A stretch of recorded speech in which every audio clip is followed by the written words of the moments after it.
വിഷ്ണുശാലിനിയുടെ ഇന്നത്തെ എപ്പിസോഡിൽ കോളേജിൽ വെച്ച് രാജീവ് സാറിനോട് അവിടുത്തെ കോളേജിലെ വേറൊരു ലെക്ചറർ, അതായത് PT സാറ് രാജീവ് സാറിനോട് വന്ന് പറയുന്നുണ്ട്, സാറിൻ്റെ വൈഫിൻ്റെ അനിയത്തിയല്ലേ ശ്യാമ, കുറച്ച് നാളായിട്ട് ആ കുട്ടി കബഡി കോച്ചിങ്ങിനൊന്നും വരുന്നില്ല, നമുക്ക് ഏറെ പ്രതീക്ഷയുള്ള കുട്ടിയാണ്, നാഷണൽ ലെവലിൽ വരെ നമുക്ക് പ്രതീക്ഷയുണ്ട്, അപ്പോൾ ഈ സമയത്ത് ഇങ്ങനെ വിട്ടു നിൽക്കുന്നത് ശരിയല്ല എന്ന് പറയുകയാണ്. അന്നേരം ശ്യാമ കോളേജിൽ വരുന്നുണ്ടല്ലോ എന്ന് രാജീവ് ചോദിക്കുന്നുണ്ട്. അന്നേരം പക്ഷേ കോളേജിലൊക്കെ വരുന്നുണ്ട്, പക്ഷേ കോച്ചിങ്ങിന് വരാറില്ല.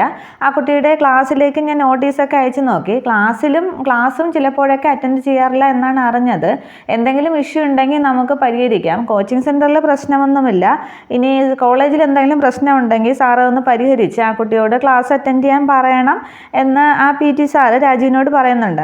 അന്നേരം ഞാനത് ചെയ്യാമെന്ന് രാജീവ് സാറ് ഉറപ്പ് കൊടുക്കുകയാണ്. തുടർന്ന് രാജീവ് ആലോചിക്കുന്നുണ്ട്, ശ്യാമയെ അന്ന് വഴിയിൽ വെച്ച് കണ്ടതും ശ്യാമ അങ്ങനെ പറഞ്ഞതും പിന്നെ വീട്ടിൽ ശ്യാമ രാത്രിയായിട്ട് വരുന്നതുമൊക്കെ രാജീവ് ആലോചിക്കുന്നുണ്ട്. തുടർന്ന് കാണിക്കുന്നത് പ്രീതി ആകെ മയങ്ങി കിടക്കുകയാണ്. ഈ സമയത്ത് ചിത്ര വസുമതിയും കൂട്ടിക്കൊണ്ട് റൂമിലേക്ക് വരുന്നുണ്ട്. അന്നേരം എത്ര നേരമായിട്ട് ഇവളി കിടപ്പ് തുടങ്ങിയിട്ട് എന്ന് വസുമതി ചോദിക്കുകയാണ്. അന്നേരം 2-3 മണിക്കൂറായി എന്ന് ചിത്ര പറയുന്നുണ്ട്. തുടർന്ന് പ്രീതിക്ക് ശ്വാസമുണ്ടോ എന്നൊക്കെ മൂക്കിൽ കൈവച്ച് വസുമതി നോക്കുന്നുണ്ട്, കൈയൊക്കെ പിടിച്ച് നോക്കുന്നുണ്ട്. അതിനുശേഷം ചത്തുപോകുമോടി എന്ന് വസുമതി ചോദിക്കുകയാണ്. ഇല്ല, ഞാൻ നോക്കി, ശ്വാസമൊക്കെ ഉണ്ട്, ബോധമില്ലെന്നേ ഉള്ളൂ എന്ന് ചിത്ര പറയുകയാണ്. പക്ഷെ അന്നേരവും ഇതൊക്കെ പ്രീതി ശ്രദ്ധിക്കുന്നുണ്ട്. പ്രീതിക്ക് ബോധമുണ്ട്, പ്രീതി കണ്ണ് തുറക്കാത്തതാണ്. അന്നേരം പ്രീതി അബോധാവസ്ഥയിലാണ് എന്ന് കരുതി അവിടെ നിന്ന് തന്നെ വസുമതിയും ചിത്രയും സംസാരിക്കുകയാണ്. തുടർന്ന് സംഭവങ്ങളൊക്കെ വസുമതി ചോദിക്കുകയാണ്. അന്നേരം ശാലിനിയെ ഇവളുമായിട്ട് തെറ്റിക്കാനായിട്ട് ഞാൻ സ്ക്രൂ കയറ്റിക്കൊണ്ടിരിക്കുന്ന സമയത്താണ് ശാലിനി വന്ന് ചാടിയത്, പിന്നെ ഇവർ തങ്ങളിൽ വഴക്കായി, ഞാൻ പറഞ്ഞതുപോലെ തന്നെ ഇവള് ശാലിനിയെ ആട്ടി ഇറക്കി എന്നൊക്കെ പറയുകയാണ്. തുടർന്ന് അർജുനേട്ടൻ്റെ അടിയിലാണ് ഇവൾ ബോധം കെട്ട് വീണതെന്ന് പറയുമ്പോൾ എന്തിനാണ് അർജുൻ അടിച്ചതെന്ന് ചോദിക്കുന്നുണ്ട്. അന്നേരം പറഞ്ഞു വന്നപ്പോൾ ശാലിനിയും അർജുനേട്ടൻ തമ്മിൽ അവിഹിതമുണ്ടെന്ന് വരെ ഇവൾ പറഞ്ഞു, അങ്ങനെയാണ് അടിച്ചതെന്ന്. അന്നേരം നന്നായി പോയി എന്ന് വസുമതി പറയുന്നുണ്ട്. അന്നേരം അമ്മ എന്താ അങ്ങനെ പറഞ്ഞത്, എന്ത് നന്നായി പോയെന്നാണ് ചോദിക്കുന്നത്. അന്നേരം രണ്ടും നന്നായി പോയി എന്ന് പറഞ്ഞിട്ട് അവരങ്ങ് റൂമിന് പുറത്തേക്ക് ഇറങ്ങുന്നുണ്ട്. അന്നേരം പ്രീതി കണ്ണ് തുറക്കുകയാണ്. ഇവർ ഈ പറഞ്ഞതെല്ലാം പ്രീതി കേൾക്കുന്നുണ്ടായിരുന്നോ? തുടർന്ന് ഡൈനിങ് ടേബിളിൻ്റെ അടുത്തേക്ക് ചെന്നിരുന്ന ചിത്രയും വസുമതിയും കൂടി സംസാരിക്കുന്നുണ്ട്. അന്നേരം പതിയെ കട്ടിലിലേക്ക് പ്രീതി എഴുന്നേറ്റിരിക്കുകയാണ്. തുടർന്ന് അവർ തങ്ങൾ സംസാരിക്കുന്നതൊക്കെ പ്രീതി കേൾക്കുന്നുണ്ട്. അർജുനെ ഇവളിൽ നിന്നും അടർത്തി മാറ്റാനായിട്ട് നമ്മൾ എന്തുമാത്രം ശ്രമിച്ചു, പക്ഷേ നടന്നില്ലല്ലോ, ഇനിയിപ്പോൾ ശാലിനിയെ ഇടയ്ക്ക് കൊണ്ടുവരുന്നത് തന്നെയാണ് നല്ലത്. നീ ശാലിനിയെ അർജുനെയും ചേർത്ത് കുറച്ചൊക്കെ അവളുടെ അടുത്ത് പറഞ്ഞു കൊടുത്തില്ലേ, മണ്ടിയായ അവൾ അതൊക്കെ വിശ്വസിക്കുകയും ചെയ്തു, അതുകൊണ്ടാണ് അവൾ ശാലിനി വന്നപ്പോൾ അവളുടെ അടുത്ത് അത് പ്രകടിപ്പിച്ചത്. അപ്പോൾ പിന്നെ ആ നീരസം അവളിന് അർജുനോടും പറയും, അപ്പോൾ പിന്നെ അർജുൻ ഇവളെ വെറുക്കുക തന്നെ ചെയ്യും, പിന്നെ ഇവരെ തങ്ങളിൽ അകറ്റാനായിട്ട് നമുക്ക് ഒരു പ്രയാസവും ഉണ്ടാകില്ല. ഇനിയും അവളോട് സംസാരിക്കേണ്ടത് ശാലിനിയും അർജുനും തമ്മിൽ ബന്ധമുണ്ട് എന്ന രീതിക്ക് വേണം നമ്മൾ സംസാരിക്കാനായിട്ട്, അപ്പോൾ നമ്മളെ അവളിന് വിശ്വസിക്കുക തന്നെ ചെയ്യും, അപ്പോൾ ഒരു 2ാം വിവാഹത്തിനും ഡൈവോഴ്സിനും ഒക്കെ അർജുൻ തയ്യാറാകും എന്ന് വസുമതി ചിത്രയോട് പറയുകയാണ് തങ്ങളുടെ പ്ലാനിങ്ങിനെ കുറിച്ച്. അന്നേരം ഇതൊക്കെ കേട്ട് വല്ലാതെ അങ്ങ് പ്രീതി വിഷമിച്ചിരിക്കുന്നുണ്ട്. തുടർന്ന് ചിത്ര ചോദിക്കുകയാണ്, അപ്പോൾ വിഷ്ണുവും പിന്നെ സത്യഭാമയും ഒക്കെ എതിരെ വരില്ലേ എന്ന്. അന്നേരം ഏത് വിഷ്ണുവും സത്യഭാമയും, ആ സത്യഭാമയ്ക്കെതിരെ കള്ളക്കേസ് കൊടുത്ത് അവരെ മരണക്കിടക്കയിൽ വരെ ഇവളാക്കിയില്ലേ, പിന്നെ ശാലിനി, വിഷ്ണു അവരാരും ഇവളെ ഇനി സപ്പോർട്ട് ചെയ്യാനായിട്ട് പോകുന്നില്ല, നമ്മുടെ ലക്ഷ്യം നടക്കുക തന്നെ ചെയ്യും, ഈ ഉദ്ദേശം മനസ്സിൽ വെച്ചുകൊണ്ട് തന്നെയാണ് ഞാൻ ഇവളെ ഇങ്ങോട്ടേക്ക് കൂട്ടിക്കൊണ്ട് വന്നത് എന്നുകൂടി വസുമതി പറയുമ്പോൾ അവരുടെ മനസ്സിലിരിപ്പോൾ ഒക്കെ പ്രീതിക്ക് അങ്ങ് മനസ്സിലാവുകയാണ്. ഇവളെ നമ്മൾ ഇവിടെ നിന്നും ഇറക്കി വിട്ടാൽ ഇവളെ തെരുവിലൂടെ അലയേണ്ടി വരും, അത് ഞാൻ എൻ്റെ ഈ കണ്ണുകൊണ്ട് തന്നെ കാണും, എൻ്റെ മകനെ എന്നിൽ നിന്നും അടർത്തിയെടുത്ത ഇവളെ അങ്ങനെ ഒരു ഉദ്ദേശത്തോടു അങ്ങനെ ഒരു രീതിയിൽ കാണാൻ വേണ്ടി തന്നെയാണ് ഞാൻ ഇതൊക്കെ ചെയ്യുന്നത് എന്ന് പറഞ്ഞ് വസുമതി അങ്ങ് ആ പ്ലാനൊക്കെ മനസ്സിലാലോചിച്ച് കൂട്ടുകയാണ്. അന്നേരം ചിത്ര ചോദിക്കുന്നുണ്ട്, അപ്പോൾ സത്യഭാമയ്ക്കെതിരെ കള്ളക്കേസാണ് കൊടുത്തത്, അപ്പോൾ പായസത്തിൽ വിഷം കലർത്തിയത് സത്യഭാമയല്ലേ എന്ന് ചോദിക്കുകയാണ്. അന്നേരം അത് സത്യഭാമയൊന്നും അല്ലടി, വേറൊരാളാണ് വിഷം കലർത്തിയത് എന്ന് വസുമതി പറയുന്നുണ്ട്. അന്നേരം അത് ആരാണെന്ന് ചിത്ര ചോദിക്കുകയാണ്. അത് കേൾക്കാനായിട്ട് കാത് കൂർപ്പിച്ച് പ്രീതിയും കട്ടിൽ തന്നെ ഇരിക്കുകയാണ്. അന്നേരം വസുമതി പറയുന്നുണ്ട്, വിഷമൊക്കെ കലർത്തി കുഞ്ഞിനെയൊക്കെ നശിപ്പിച്ചതിൻ്റെ 2 ദിവസം കഴിഞ്ഞതിന് ശേഷം യഥാർത്ഥ പ്രതി എന്നെ കാണാൻ വന്നിരുന്നു എന്ന് പറഞ്ഞിട്ട് ആ കഥ വസുമതി ചിത്രയോട് പറയുകയാണ്. സംഭവം സുസ്മിതയാണ് വസുമതിയെ കാണാനായിട്ട് വന്നത്. അന്നേരം ആ കഥ പറയുമ്പോൾ വസുമതി സുസ്മിതയോട് ചോദിക്കുകയാണ്, നീ എന്തിനാണ് എന്നെ കാണാൻ വന്നത്, എന്താണ് പറയാനുള്ളതെന്ന് വെച്ചാൽ പെട്ടെന്ന് പറയണം എന്നൊക്കെ പറഞ്ഞ് വസുമതി സുസ്മിതയോട് വെപ്രാളം കൂട്ടുന്നുണ്ട്. തുടർന്ന് സുസ്മിത കാര്യങ്ങളൊക്കെ വസുമതിയോട് പറയുകയാണ്. തുടർന്ന് സുസ്മിത ചോദിക്കുകയാണ്, ആൻറ്റിക്ക് സത്യഭാമയോട് ദേഷ്യമുണ്ടെങ്കിൽ പിന്നെ എന്നോട് എന്തിനാണ് അത് പ്രകടിപ്പിക്കുന്നത്? നമ്മൾ രണ്ടുപേരും ഒരേ ലക്ഷ്യത്തിലേക്ക് പോകുന്നവരല്ലേ, അപ്പോൾ പിന്നെ നമ്മൾ തമ്മിലൊരു സഖ്യം ഉണ്ടാക്കിക്കൂടെ? അപ്പോൾ ഉപദേശം തേടാനും പ്ലാൻ ചെയ്യാനും ഒക്കെ നമുക്കത് സഹായമാകില്ലേ എന്ന്. തുടർന്ന് പിന്നെ വീണ്ടും അതൊക്കെ കേട്ട് വസുമതി നിൽക്കുന്നുണ്ട്. അന്നേരം സുസ്മിത ചോദിക്കുകയാണ്, സത്യഭാമയുടെ തകർച്ചയാണ് ആൻറ്റിയുടെ ലക്ഷ്യമെന്നറിയാം, പക്ഷെ അതിപ്പോൾ നടന്നിരിക്കുകയാണ്. പക്ഷേ പിന്നീടും പ്രീതി അർജുനേട്ടൻ്റെ ഭാര്യയായിട്ട് തുടരുകയല്ലേ എന്ന്. അന്നേരം പ്രീതിയോട് എനിക്കിപ്പോൾ ദേഷ്യമൊന്നുമില്ല, അവളിപ്പോൾ എൻ്റെ കൂടെയാണ് എന്ന് വസുമതി പറയുന്നുണ്ട്. അന്നേരം അത് വേണോ ആൻറ്റി? എന്നാലും പ്രീതി പിന്നെയും അർജുനേട്ടൻ്റെ ഭാര്യയായിട്ട് തുടരുന്നത് ആൻറ്റിക്ക് ഇഷ്ടമല്ലല്ലോ. ഒരു ചെടി പിഴുതെറിയുകയാണെങ്കിൽ അത് വേരോടെ പിഴുതെറിയണ്ടേ? സത്യഭാമയുടെ തകർച്ചയ്ക്ക് ശേഷം പിന്നെ പ്രീതിയെ കൂടി ഉപേക്ഷിച്ചാൽ ആൻറ്റി രണ്ടിടത്ത് വിജയിക്കുകയല്ലേ എന്ന് സുസ്മിത ചോദിക്കുകയാണ്. അന്നേരം നീ സത്യഭാമയുടെ പക്ഷത്തല്ലേ എന്ന് ചോദിക്കുകയാണ്. അന്നേരം ഞാൻ ആരുടെയും പക്ഷത്തല്ല, എൻ്റെ നേതാവ് ഞാൻ തന്നെയാണ്.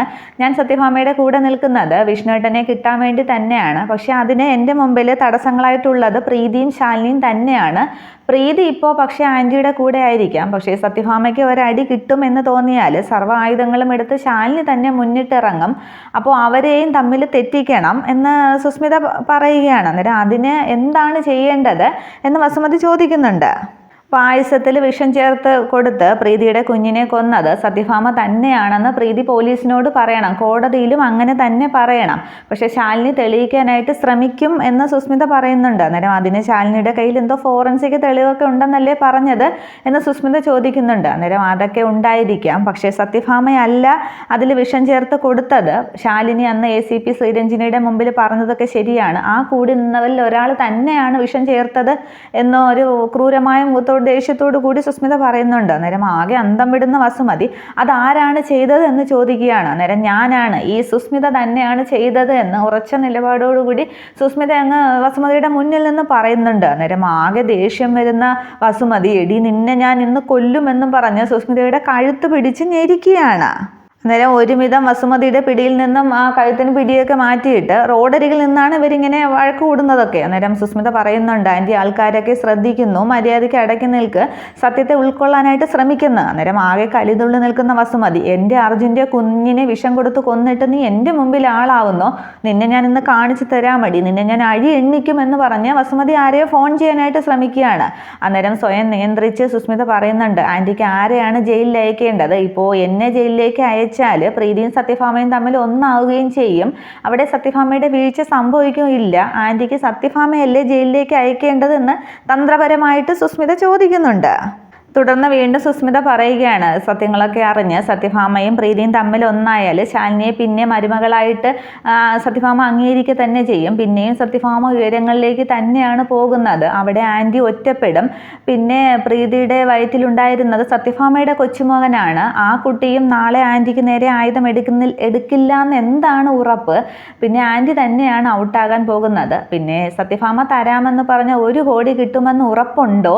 1 കോടിക്ക് വേണ്ടി ആൻറ്റി അവിടെ താഴണോ, അതോ 1-2 കോടിക്ക് വേണ്ടി അർജുനെ വീണ്ടും വിൽക്കാൻ തയ്യാറാകണോ എന്ന് ചോദിക്കുകയാണ്. അർജുന് വേറെ പെണ്ണും കിട്ടും, കല്യാണവും ഒക്കെ നടക്കും എന്നൊക്കെ പറഞ്ഞ് തന്ത്രപരമായ ഉപദേശങ്ങളൊക്കെ അങ്ങ് സുസ്മിത വസുമതിയോട് പറയുകയാണ്. അന്നേരം ഇതൊക്കെ ശ്രദ്ധിച്ച് അങ്ങ് വസുമതി ഫോണും പിടിച്ചുകൊണ്ട് തന്നെ നിൽക്കുന്നുണ്ട്. അന്നേരം ഫോണിൻ്റെ മറുതലയ്ക്കല് control room, hello police control room എന്നാരോ പറയുന്നുണ്ട്. അന്നേരം ഒരു നിമിഷം ശ്രദ്ധിച്ച ശേഷം വസുമതി റോങ് നമ്പർ എന്ന് പറഞ്ഞ് ഫോൺ കട്ട് ചെയ്യുകയാണ്.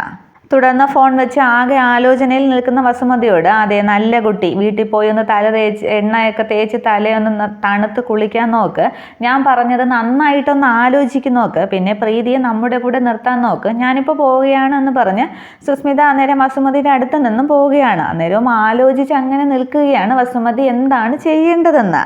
ഇതേസമയം ഈ സംഭവങ്ങളെല്ലാം വസുമതിയുടെ നാവിൽ നിന്ന് തന്നെ കേൾക്കുന്ന പ്രീതി കട്ടിൽ നിന്നും സങ്കടത്തോടു കൂടി അങ്ങ് എഴുന്നേൽക്കുന്നുണ്ട്. അതേസമയവും ചിത്ര ചോദിക്കുന്നുണ്ട്, അമ്മ എന്താണ് ഇതൊക്കെ പോലീസിനോട് പറയാതിരുന്നതെന്ന്. അന്നേരം ആ സുസ്മിതയെ പോലീസ് കൊണ്ടുപോയിട്ട് നമുക്കെന്ത് നേട്ടമാണ്?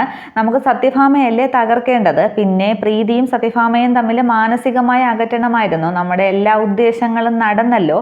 ഇനിയിപ്പോൾ ശാലിനി എന്തെങ്കിലും തെളിവ് കൊണ്ടുവരുമോ എന്നാണ് എൻ്റെ പേടിയെന്ന് വസുമതി പറയുകയാണ്. ഇവളൊരു മരപ്പൊട്ടി ആയതുകൊണ്ട് നമ്മൾ പറയുന്നതൊക്കെ വിശ്വസിച്ചു. അല്ലെങ്കിലും സത്യഭാമ ഇവളുടെ കുഞ്ഞിനെ കൊന്നു എന്ന് ഞാനോ വേറെ ആരെങ്കിലും പറയുമ്പോൾ അങ്ങനെ ഒരു ആലോചനയെങ്കിലും അവർ ആലോചിക്കുമോ എന്നുള്ളതെങ്കിലും ഇവളങ്ങ് ആലോചിക്കണമായിരുന്നു. ഇവൾ അത്രയ്ക്ക് മണ്ടിയല്ലേ? അല്ലെങ്കിൽ തന്നെ ഇവൾക്ക് ആദ്യമായിട്ട് ഗർഭമുണ്ടായപ്പോൾ ആ കുഞ്ഞിനെ അബോർട്ട് ചെയ്യണമെന്ന് അർജുനോട് നിർബന്ധം പിടിച്ചത് ഞാനല്ലേ? പിന്നെ അർജുൻ്റെ ഒരു കയ്യബദ്ധത്തിൽ ആ കുഞ്ഞ് നശിക്കുകയും ചെയ്തു. അപ്പോൾ നമ്മളല്ലേ ഇവൾ സംശയിക്കേണ്ടത്? സ്വന്തം അമ്മയെ ആരെങ്കിലും സംശയിക്കുമോ എന്നൊക്കെ അങ്ങ് വസുമതി ചിത്രയോട് പറയുമ്പോൾ സങ്കടം കൊണ്ടങ്ങ് നിന്ന് പൊട്ടിക്കരയുകയാണ് റൂമിനകത്ത് നിന്ന് പ്രീതി. തുടർന്ന് വീണ്ടും വസുമതി തൻ്റെ മനസ്സിലുള്ള കാര്യങ്ങൾ ചിത്രയോട് പറയുന്നുണ്ട്. നിന്റെ കല്യാണം കഴിഞ്ഞതിന് ശേഷം മതി അർജുനൊരു കുഞ്ഞ് എന്നാണ് എൻ്റെ അന്നത്തെയും ഇന്നത്തെയും നിലപാട്. അകറ്റി നിർത്തിയിട്ടും ഇവൾ വീണ്ടും ഗർഭിണിയായിരിക്കുന്നു. പിന്നെ അതില്ലാതാക്കാൻ വേണ്ടി തന്നെയാണ് അത് അർജുൻ്റെ കുഞ്ഞല്ല എന്ന് ഞാൻ വാദിച്ചത്. DNA റിപ്പോർട്ട് തെറ്റായിട്ട് വന്നപ്പോൾ ഞാനന്ന് ആശ്വസിച്ചതാണ്.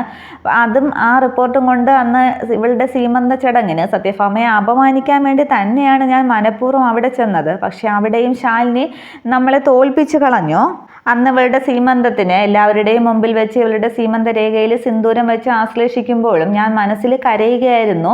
പിന്നെ എല്ലാവരുടെയും മുമ്പിൽ വെച്ച് ഞാൻ വെല്ലുവിളിച്ചതല്ലേ റിപ്പോർട്ട് അനുകൂലമാണെങ്കിൽ ഇവളെ സ്വീകരിക്കാമെന്ന്. പിന്നെ 1 കോടി രൂപ സത്യഭാമ വാഗ്ദാനം ചെയ്തപ്പോഴാണ് എൻ്റെ മനസ്സൊന്ന് കുളിർത്തത്.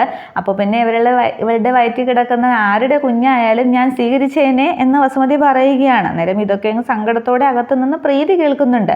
അന്നേരം അതൊക്കെ മോശമല്ലേ അമ്മയെന്ന് ചിത്ര ചോദിക്കുകയാണ്. അന്നേരം കുഞ്ഞ് പിറന്നാൽ ഇല്ലെങ്കിലും ഇവളെ അടിച്ചിറക്കി വിടേണ്ടതല്ലേ? ഇവളെ ഇവിടെ വാഴിക്കാനായിട്ട് ഞാൻ ഉദ്ദേശിക്കുന്നില്ല എന്ന് ദേഷ്യത്തോടെ വസുമതി പറയുമ്പോൾ ആകെ സങ്കടപ്പെട്ട് കട്ടിലേക്ക് അങ്ങ് ഇരിക്കുകയാണ് പ്രീതി. ഇത്രയുമാണ് നാളത്തെ പുതിയ എപ്പിസോഡ്. Okay, thank